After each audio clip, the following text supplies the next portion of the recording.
Magandang umaga, grade 9 temperance. Maaari ba tayong tumayo upang simulan natin ang ating klase sa isang panalangin. Sa ngala ng Ama na Anak na Espiritu Santo. Amen. Our Father, who art in heaven, hallowed be thy name. The kingdom come, your will be done on earth as it is in heaven.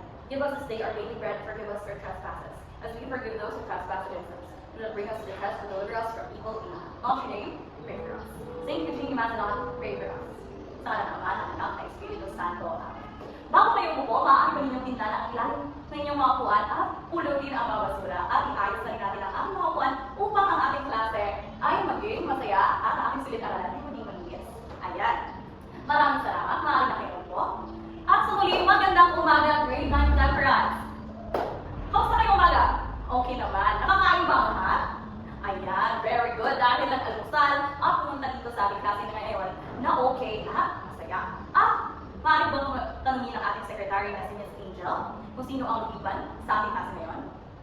Wala, ayan, napagaling talaga ng grade 9 temperance dahil walang lumiban sa klase ngayong umaga. At dahil dyan, deserve nyo mabigyan na very good clap. 1, 2, 3, very good, very good, very good. Ayan, at dahil walang lumiban sa klase ngayong umaga, umako naman tayo sa ating mga alitutunin sa klase dahil ang ating alitutunin sa klase ay napaka-importante upang mapanatilihin natin na maayos at responsable ang mga estudyante. Ayan. Ito ang ating mga alitutunin sa klase. Una, makinig ng mabuti sa guro at sa kaklase. Pangalawa, magtaas ng kamay bago magsalita. Pangatlo, igalang ang opinyon at karapatan ng iba. Pang-apat, panatilihin malinis at maayos ang silid-aralan. At ang panguli ay sumunod sa mga alitutunin at maging responsable sa gawain. Ayan. Nag-expect ko na ating mga alitutunin sa klase ay masusunod ninyo dahil alam ko naman na ang grade 9 temperance ay matatalino at responsable mga estudyante. At dahil dyan, alam ko responsable kayo. Alam ko yung may asignatura kayo na binigay ko nung nakaraang araw, kaya ipasa natin ito. Yan. Ayan. Maraming salamat.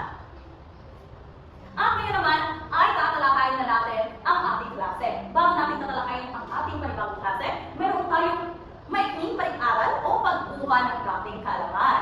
Ready na ba kayo? Ayan. Very good. At ang ating gawain ay desisyonan mo. Panuto, babasahin ng guro ang mga kahayag.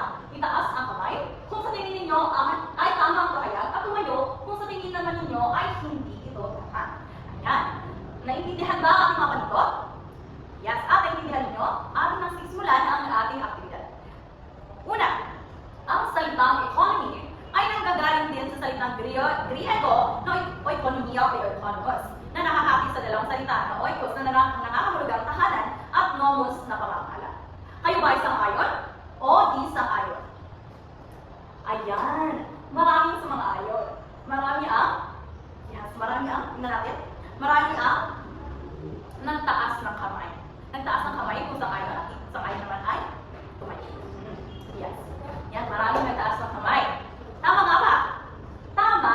Ito ay dapat sa kayo na natin dahil tama ang ating pahayag na ang salitang economy ay nanggaling din sa salitang Griego na ekonomiya o economos na nangangahulugang tahanan at nomos na pamamahala. At sa pangalawa nating pahayag, ang economics ay hindi itinuturing na agham panlipunan.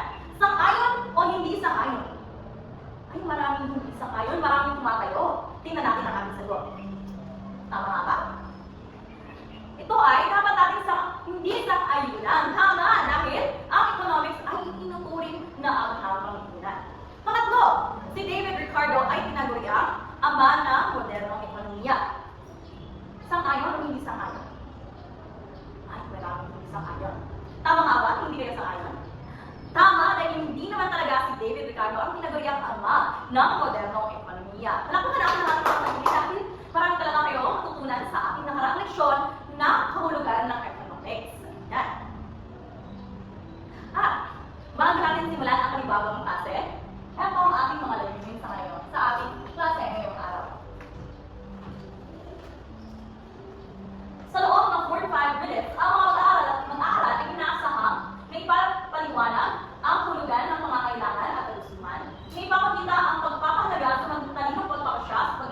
Bago yan, meron pa rin tayong isang gawain. Ito ay gawain, larawan ko, isasagot mo.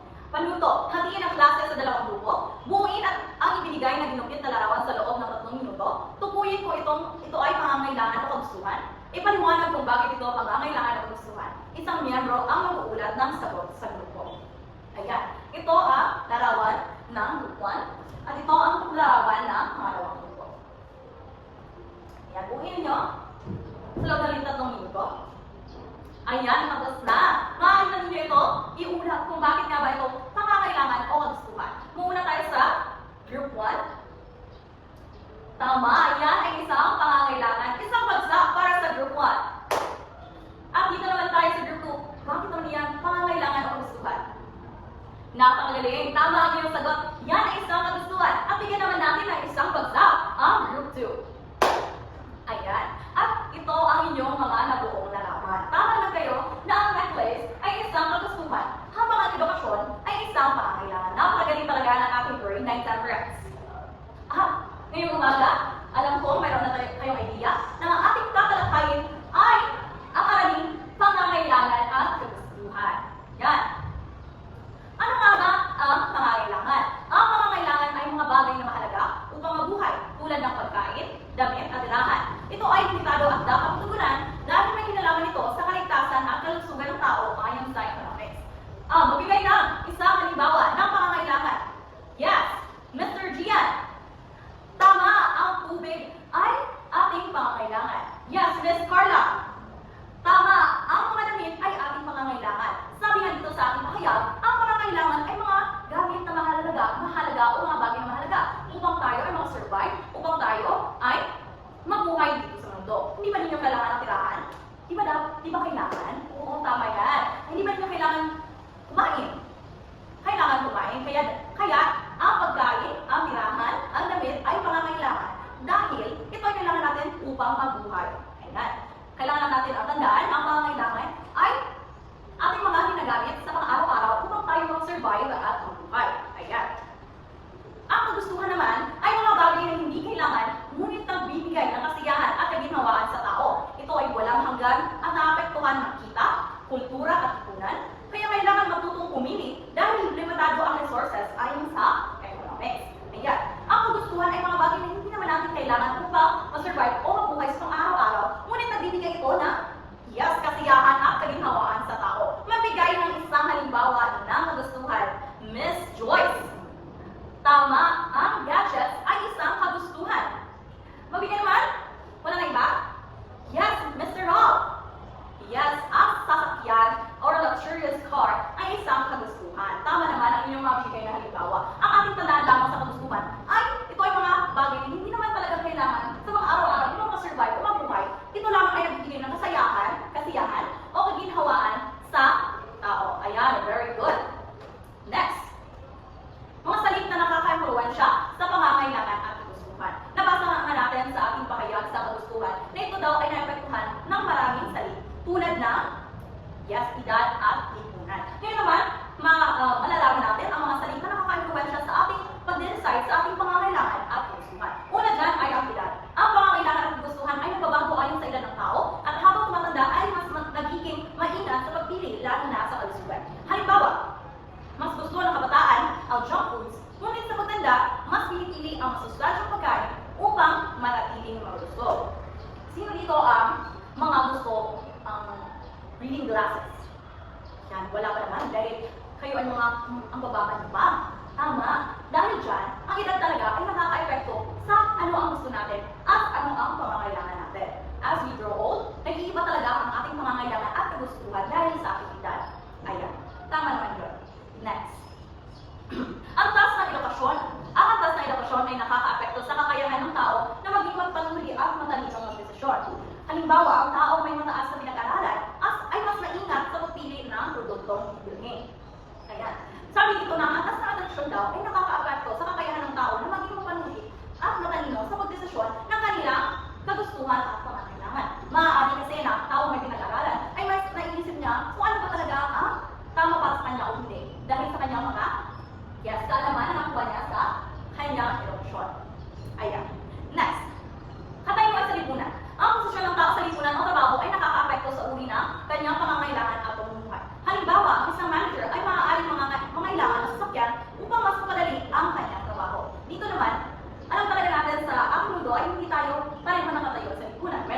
mga mayayaman at mayroong mahirap. At because sa ating mga kapayuan sa lipunan, nag-iiba talaga ang ating pangangailangan at kagustuhan. Habang ang mga mayayaman ay gusto nila ay mga magagandang damit para sa kanilang mga okasyon, ang mga mahihirap naman ay kanilang gusto ay pagkain upang survive ang pang-araw-araw na buhay. Kaya, dyan natin makikita na iba talaga ang pangangailangan at kagustuhan ng isang tao base sa katayuan sa lipunan. Dahil, sa nakikita naman natin, ang mga mahihirap talaga ay gusto talaga nila ay ang mabuhay at masurvive lang ang pang-araw-araw. Habang ang mga may sa buhay, ang mga mayayaman, ay ang gusto nila ay mas mga magagong bagay na makakapagpasaya sa kanila. Ayan, tama. Next, panlasa. Ang panlasa ay tumutukoy sa personal na hilig ng tao na nagkakaiba-iba ayon sa edad at karanasan.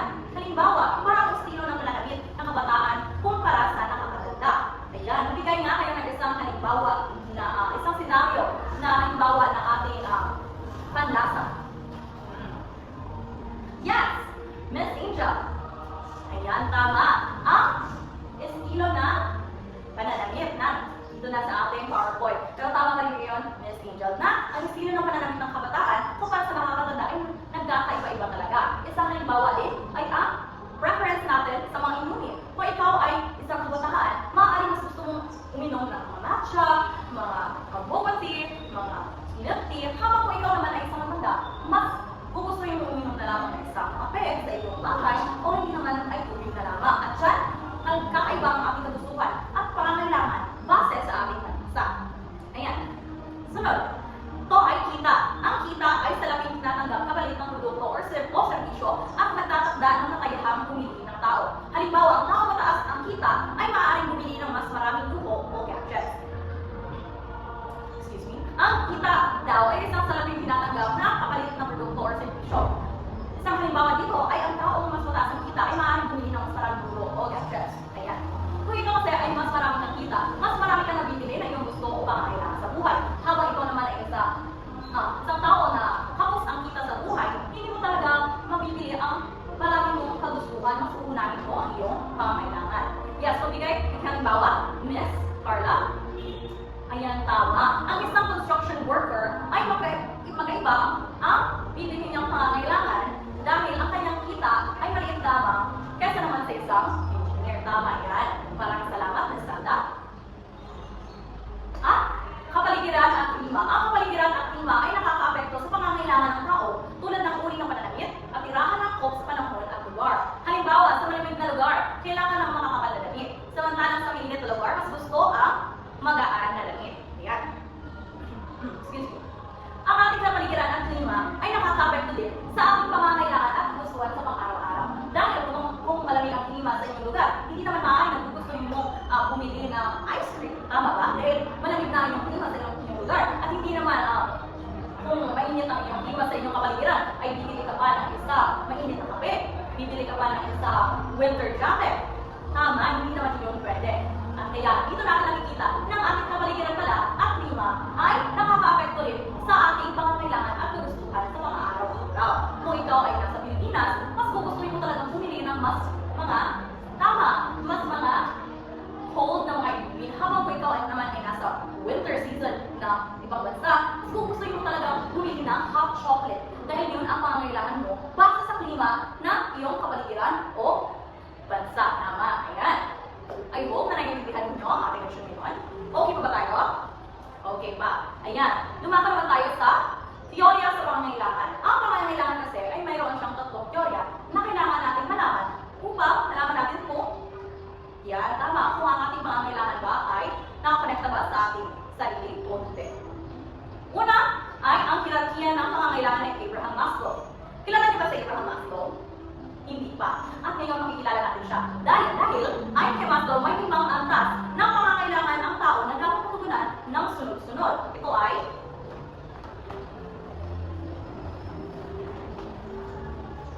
ang hierarkiya ni Maslow. Una, sa kanyang hierarkiya ay ang self-actualization o ang pangangailangan physiological. Ano nga ba ito? Ang pangangailangan physiological ay mga kailangan matugunan bago makamit ang mas mataas na pangangailangan. Ito ay mga basic na pangangailangan mo upang mabuhay o upang ma-survive ang pang-araw-araw. Ito ay ang tubig, pagkain, hangin, at pagtulog. Dahil hindi mo naman masusurvive o mga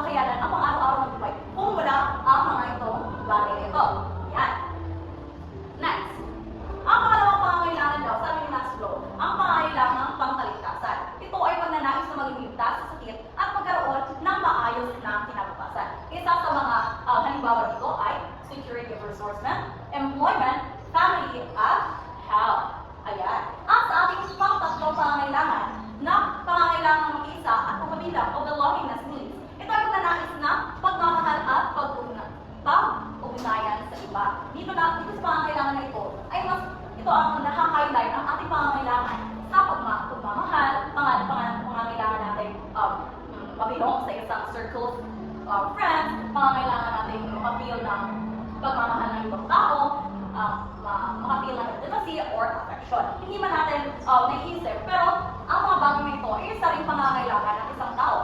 Kung walang pagmamahal sa buhay mo, maaari ko maging masaya? Hindi. Kaya, ito, mga bagay na ito, ang makaisa o makabilang ay isa rin pangangailangan. At, ang pangangailangan ng pahalagahan ng iba or esteem needs. Ito ay paghahangad na kilalanin ang pahalagahan ng ibang tao. Dito, sa mga kailangan ito ay ang ating mga pangangailangan na ma-appreciate tayo, pangangailangan na makita tayo, pangangailangan na kilalanin tayo ng ibang tao. For example, nandito ang self-respect, nandito ang confidence, nandito ang achievement. Ayan. Dito part na to, ang ating iisipin lang ay ang ating pangangailangan ng paghangad ng pagkakilala at pagpapahalaga ng ibang tao. At ang ating panghuli ay ang haganapang pagtao o self-actualization. Ito ang pinakamataas na antas kung saan naabot ng tao ang buong potensyal at nagiging kapaki-pakinabang sa sarili at iba.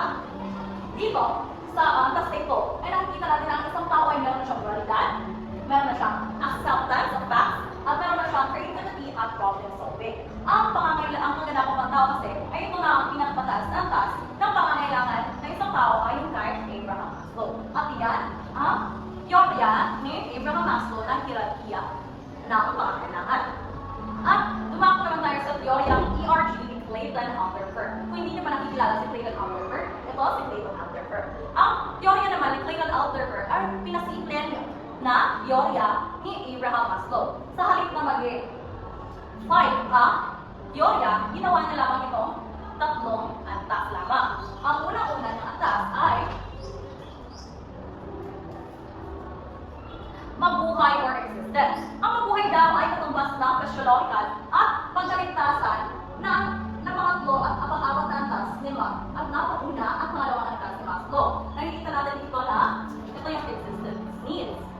Existence needs or mabuhay. Ito daw ay katumbas sa physiological o ang katumbas ng physiological na pangangailangan at safety needs o pakaligtasan na pangangailangan sa teorya ni Maslow. Ito yung existence needs. At ang mga sinamuhan naman o relatedness ay katumbas ng pangatlo at pang-apat na antas ni Maslow na nakatuon sa ugnayan at pagkikisalamuhan. Dahil makikita natin dito na ang related needs ay dito na siya nabebulong sa teorya ni Maslow na tama na love and belongingness at esteem needs. Habang ang panghuli naman na antas sa teorya ni Clayton ay umunlad ng growth. Ang katumbas naman ito ay self-actualization sa teorya ni Maslow. So, ang tatandaan lang na ang ERG theory ni Clayton ay pinasimpleng teorya lamang ni Maslow. Dahil sa teorya ni Maslow, meron atong 5 antas. Sa teorya naman ni Clayton, ay ito ay tatlo lamang. Ang existence needs ay makikita natin sa physiological needs at safety needs. Habang ang relatedness ay makikita natin sa self-esteem, love and belonging needs, and esteem needs. Habang ang growth needs naman ay ang pinakamataas na antas na sa teorya ni Maslow na self-actualization. Yan. At magkaiba ito kay Maslow. Maaring sabay-sabay na hangarin matamo ang isa o higit pang antas at may tendensyang sumulong o umuraw depende sa tagumpay o kabiguan. Halimbawa, kung nabigo ka sa pagkikipagrelasyon, maaaring masunahin ang kaligtasan kaysa subukang makipag-ugnayan hindi. So, ang kaibahan lang ng teorya ni Clayton kay Maslow ay ang teorya ni Clayton ay kung hindi mo kayang mapunan o ma-achieve muna ang isang relasyon, ay pwede ka pumunta sa pinakataas na antas. Hindi tulad kay Maslow, hindi mo makukuha ang next antas kung hindi mo pa natamo o na-achieve ang mas mababang antas. Dito kay Alderfer, maaari mo itong skip kung hindi mo pa kaya abutin as long as babalikan mo ito at aabutin mo ito kung kaya mo na. Yan ang kanilang kaibahan. Maaaring same lang ang kanilang mga contents sa kanilang mga antas. Ngunit pagkakaiba sila kung paano mo i-achieve ang mga antas nito. Ayan. Ang ating panghuling teorya ay ang teorya ng tinatanong pangangailangan ni Douglas McClellan. At meron ako dito picture sa kanyang teorya. Ayon kay McClellan, may tatlong pangunahing pangangailangan ng bunga ng kalansan ng tao. Una, ito ay pangangailangan ng may matagumpayan or needs for achievement. Ito ang needs for achievement. Ito ay magnanais na matagumpay at makagawa ng konsentrasyon sa pamilya at lipunan. Magbigay nga ng needs for achievement or pangangailangan ng matagumpayan, Miss Jo. choice? Yan, tama. May isang halimbawa ay makatagumpay sa pag-aaral. Dahil ito ay magbibigay ng kontribusyon sa iyong pamilya. At yan ay need for achievement or pangangailangan may pagtagumpayan. Yan. Ang pangalawang antas, pangangailangan makipag-ugnayan or need for affiliation. Ito ay pagnanais na maka-impluwensya sa iba. Mag-impluwensya sa iba? Okay, pagnanais na matanggap o makabila kasama ang siguraduhan na maayos na relasyon. Ito ang needs for affiliation. Ito na yung parang love or belongingness needs sa teorya ni Maslow. Ito ay yung pangangailangan ulit natin na belong sa isang circle of friends, mag-feel ng love, ng pamilya, ng kaibigan, or significant other. Dito yung makapabilang sa need for affiliation. Habang ang pangangailangan maging influential or need for power ay magnanais na maka-influensya sa iba, maaaring personal, para sa sarili natin, o maaaring dito institutional, o para sa positibong pagbabago at paglilingkod. Dito sa needs for power, may dalawa siyang antas. Ito ay personal power or institutional power. Dito, ito ay yung pagnanais na maka-influensya sa iba o sa iyong sarili. Yan, ito, for example, ikaw ay gusto mong maka-influensya yung mga classmates upang mag-aral na mabuti. Gusto mong ma-influensya ng iyong sarili na mas mabutihan pa ang iyong pag-aaral. Yan. At yan ang ating mga teorya sa ating pangangailangan. Ulitin natin, ang itong kay Maslow ay ito ang teorya, pangangailangan o hierarchy of needs. Habang ito kay Clayton Alderfer ay ang ERG theory. Habang kay Douglas MacLellan naman ay teorya ng tinatang pangangailangan or motivation need theory. Ayan. Naintindihan ba? Masaya naman ako na naintindihan ninyo. At dyan, nagtatapos ang ating aralin. Ngunit, bago namin nagtapusin, meron tayong gawain na opinyonan natin. Panuto, basahin at unawain ng tanong, sumulat ng 4 o 5 pangungusap ng sagot at bibigyan ko kayo ng 10 minuto lamang sa pagsagot.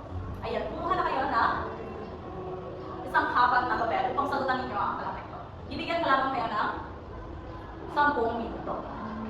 Ang pagpaproseso tanong ay bilang isang laran, alin sa tatlong theories of needs ni Maslow, Alderfer, MacLellan, ang makatutulong sa iyo na hindi lagi maapektuhan ng social media sa pagpili ng iyong kagustuhan at pangangailangan. Ayan, tapos na ba? Kung tapos na, magtatawag ako ng isang estudyante kung basahin niya ang kanyang sagot sa kanyang kuan, may lamang. Ayan, magtatawag ako, Mr. JB, maaari mo ba basahin ang inyong sagot sa inyong dito sa ating klase? Ayun na, pagagaling talaga. Nakagaling na yung sagot ni Mr. JP at bibigyan ka namin ng very good clap. 1, 2, 3. Very good, very good, very good. Yan. Ang alam namang, yes, natutunan niyo talaga kung ano ang mga teorya ng pangangailangan. Ang iyong kailangan sa, yes, sa ating panahon ngayon na laganap ang social media. Yan. I hope hindi pa kayo pagod dahil meron pa tayong gawain na lights, camera, action, ay ito ay isang dula-dulaan. Ang ihahatiin ng klase sa tatlong grupo, bawat grupo ay magsasadulan ng senaryo tungkol sa pagkakaiba ng kagustuhan at pangangailangan. Bibigyan ko lamang ng 5 minuto ang bawat grupo upang maganda at ipapakita ng bawat grupo ang kanilang dula-dulaan sa 3 minuto lamang. Ito pa rin ang group 1 at ito pa rin ang group 2. Ang group 1 ay ang kanilang isasadula ang pangangailangan. Ang group 2 naman ang kanilang isasadula ay ang kagustuhan. At maaari na kayo mag-ensayo. Ayan, time's up. Bumalik na kayo sa inyong mga upuan. At ang unang mag-represent ay ang ating group 1. Ayan, napakagaling talaga ng ating group 1. Ang grade 9 member talaga ay hindi lang matatalino, hindi lang responsable, kundi talented din sa pagdating sa atingan. Ayan, bigyan natin ng Janisha Club, ang ating group 1. 1, 2, 3, 1, 2, 3. Very good, very good, very good. Ayan, yung magpapatalo ba ang ating group 2? At ngayon, tingnan natin ang nagawang pagsasadula ng ating group 2. Ayan, napakagaling talaga ng ating group 2. Hindi talaga may tatanggi na hindi lang talaga group 1 ang magaling, kundi ang ating group 2 din. Kaya bigyan natin sila ng 5 bagsak. Ayan, maraming salamat grade 9 temperance sa inyong pinakitang pagdula-dulaan. At ngayon naman, alam kong ready na kayo sa ating pagtataya, kaya kumuha kayo ng 1 sheet of paper para sa ating pagtataya ngayong umaga base sa inyong matutunan sa ating leksyon na pangangailangan at kagustuhan. On a count of 5, kailangan meron na kayong papel. 1, 2, 3, 4, 5. Ready na ba? Ready na? Kung ready na, maaari nyo ba itaas ang inyong mga papel? Ayan. At ating nasimulan ang ating pagtataya. Paalalahanan ko lang kayo na bawal tumingin sa inyong mga katabi o sumilip man lang o mag-side eye man lang dahil makikita ko kayong gumaganon, ay kukunin ko talaga ang inyong mga papel. Ayan. Meron tayong pong unang gawain. Ito ay ihambing ang pangangailangan at kagustuhan gamit ang Venn diagram. Ayan, tapos na ba? Ah, wow, napakagaling, napakabilis. Kung tapos na, lalakad tayo sa ating pangalawang gawain. Basahin ang bawat pangungusap ng mabuti at isulat ang if kung ang pangungusap ay nagsasaad ng katotohanan or true. Ang F naman kung ang pangungusap ay nagsasaad ng hindi katotohanan o false. Ayan, number 1. Kung ang isang bagay ay mahalaga sa ating kalusugan, ito ay palaging isang pangangailangan. Okay, tapos na ba? Very good. Number 2, ang kagustuhan ay hindi kailangan nakaka-apekto sa ating pang-araw-araw na buhay. Tapos na ba? Okay, number 3, may mga sitwasyon kung saan ang isang bagay na nating kagustuhan ay maaaring maging pangangailangan. Okay na? Okay, number 4, kung binigyan mo ang isang kagustuhan kaysa pangangailangan, maaaring maapektuhan ito ang ibang tao. Huwag tumingin sa katabi eh. Okay na? At ang panghuli ay ang pinakamababa na antas na pangangailangan sa hierarchy of needs o hierarchy ng pangangailangan ng Abraham Maslow ay ang psychological needs. Tapos na ba? Kung tapos na, itaas ang mga papel. Finalize your answers. Okay? Wala nang magsusulat. And a count of 3. 1, 2, 3. Ayan. Tapos na ang lahat. Kaya exchange your papers with your seatmates. Ang ating iwawas muna ay ang ikalawa natin gawain. Ang true or false. Ang unang gawain ay ako ang mawawas niya. Okay? At ito ang ating susi sa pagkatuto. Ayan. Wow, meron akong nakikita mga masasayang mangha. Sino ang nakakuha ng perfect score? Wow, marami na perfect sa ating pangalawang gawain. Sino naman ang nakakuha ng 4? Wow, marami din. Sino naman ang nakakuha ng 3 to 1? Ayan, okay lang yan. Meron pa tayong mga marami pang pagtataya sa susunod na klase at pwede nyo rin bawiin ang inyong mga score. Kaya, ipasa na ang inyong mga papel dito sa harapan. Ayan.